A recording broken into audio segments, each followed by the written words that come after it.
Dobrý den. Dobrý večer, pane. Dobrý večer. Tak co vítězství, jaké to je? Vítězství.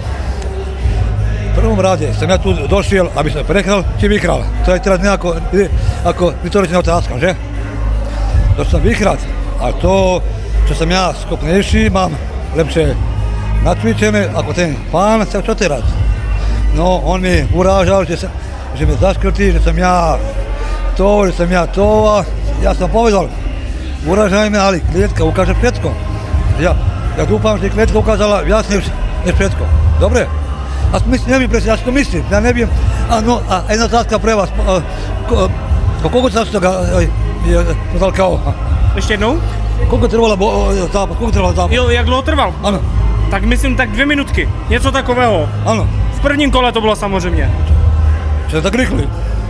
Byl jste rychlej teda. Je tam pro vás nějaká výzva, nebo berete ještě nějaký zápas dál, protože upřímně vypadáte na svůj věk docela ve formě teda. Ja berem, samozrejme, že berem, ale ja bych to kudlanku chcel by kudlanku. Kudlanku teda? Áno, chcel by kudlanku, lebo teraz lebo ja som tu keď sa došiel, úprimne, no a ja som mal strach na tú publiku. A ja som mi povedal do hlavy, ideš, ako to nie je zápas, to je spárovať.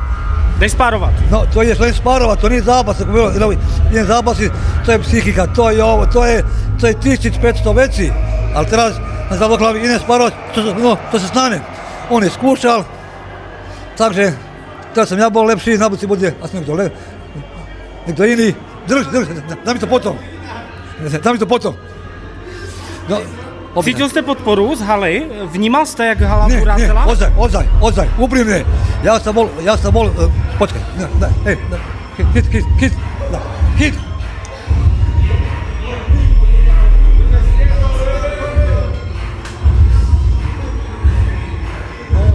No, ale je mi to ľúto, to som si nekudňal vôbec, lebo to sa teraz opýtali na tú otázku.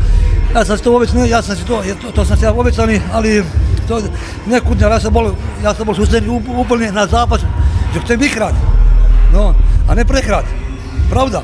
Vyhral jste, no áno. Dostalo se na vaše slova. No, presne, ja som dočal na moje slova, ale ešte, aby som to odpovedal, pane, vy ste to opýtali, či som sa ja akože... Jestli jste slyšel tu halu, jak?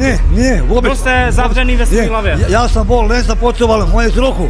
Teraz to pracuj, všetko vyšlo, to sa vyhral. Výborné. Ďakujem. Gratuluju, ať se vám daří, budeme se těšit na další zápasy.